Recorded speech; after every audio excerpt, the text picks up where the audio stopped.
Welcome to OTB, Outside the Box Boxing Class. We got a full week of boxing. We got some news to break down. We had two fight cards, one by the likes of the Zone, and Top Rank had a card which featured the likes of Edgar Berlanga, Jahai White, who looked horrible. Get your game up, Jahai. And we gonna break down the rest of them fight cards, and we'll get to the zone later on in the show. New students, hit that like. Old students, subscribe on the way in. Let's get to it. We got Edgar Berlanga. He was fighting Steve Rose, and man, we got to be patient with Edgar, man. I trust Coach K. Coach K done gave Cincinnati the most Olympians, ever. As this city does have the most Olympians, so I trust Coach K. Karoma. I trust Mickey Bay. We got to be patient with him. The things that he has to get better at, he's not going to get better at overnight. So we have to be realistic with his progression that we're expecting. He had 16 knockout streak, which was detrimental for his confidence in boxing as well as his power. He has more confidence in his power than he does his boxing. So we need to grow his confidence in his boxing a little bit, which won't come overnight. All in all, I thought that his performance was okay. I didn't feel like he stopped the show or really showed me anything more than what I was expecting. But I don't feel like he ill performed. I don't feel like he didn't meet the level that of expectation. I think that we just have such high expectations on him that we got to be patient with his growth. But I like Berlanga. I don't feel like he ready for no title fights right now, as you see him eating that right hand. And Steve Rose just kept him on it, kept him from transitioning his weight. And when you a big puncher, as we've been talking about at OTB boxing class, one-on-one, we know big punchers got to transfer that weight. They like to fight from space. As you can see, he don't set that right hand up. And he ain't really learned how to strike. You can see a lot of his punches have awkward trajectory. He ain't really too used to aiming his wrist down, which shows me that he's a very premature striker. Even though he's a big puncher with all of that power, he still got to learn how to transfer that energy and the momentum. So all in all, man, we got to be patient with him. You see him shooting that body shot. But Steve Rose, I thought, put on the Philly Shell Clinic. Man, he jabbed him all night. He got where he wanted. Look, he picked his spots. He decided when he was going to box. And he really dictated the line.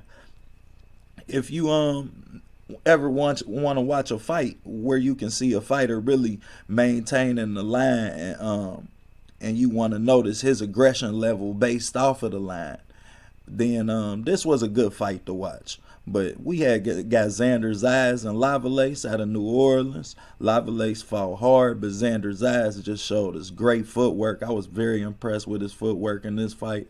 As you can see him keeping his shoulders always up under his feet. His feet is always under his shoulders, which tells me he has great balance and he stays on the phone. He does drop his hands occasionally, but that's mainly in pressure moments. Next, we got Kelvin Davis out of Brooklyn, who shut the show down, had a knockout, as you could see early, gave him a 3-piece and a biscuit. On to the next. Let's stay active, Kelvin Davis. But the show belonged to Juju Carrington, man. He showed out. He really put on for Brooklyn, came out in the Brownsville schmuck like Mike Tyson and let us know that he putting the city of New York on notice. I'm really a fan of Juju. Seen him fight Duke Reagan out of Cincinnati, man. That was a good fight. Duke's arm was messed up in the amateurs. But now we going to wrap up this DAZN card, which featured the likes of, as we know, Blair Cobbs. He was facing Alexi Rocha. Alexi Rocha landed left hand after left hand all night, which ended up being detrimental for Blair. We got to be realistic with Blair. 2 years ago, he was a 30-year-old prospect. You know how many people told him no? And last night and Saturday night, he made the world watch. So I only can respect Blair.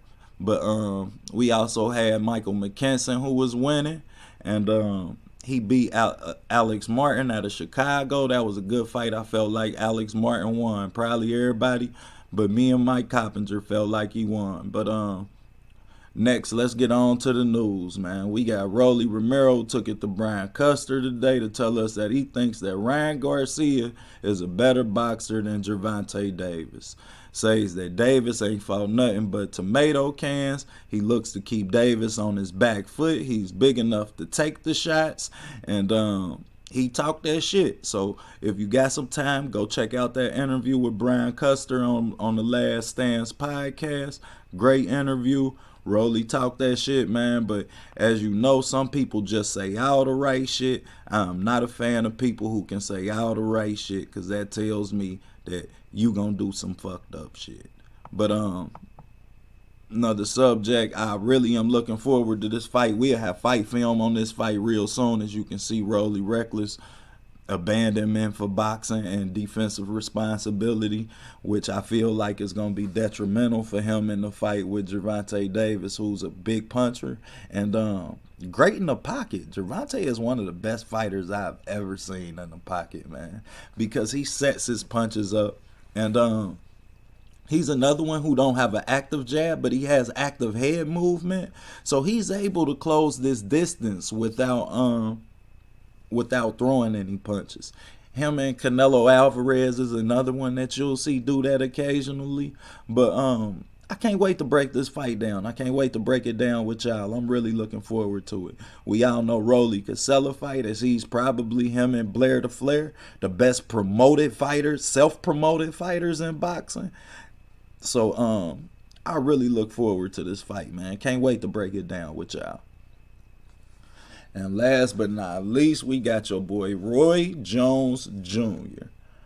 Roy Jones took it to World Combat Sports. Shout out to Big Scotty, who did this interview, and shout out to Keon at Everything Boxing, who turned us on to this information. But Roy Jones took it to Combat Sports to address Paul Pierce, who was hot boxing with Mike Tyson last week with Jamal Charlo. As we know, Paul Pierce was a co-host, and he kept asking Mike if Roy owed him some money, if he needed to call the homies for Roy, in which Mike shrugged it off.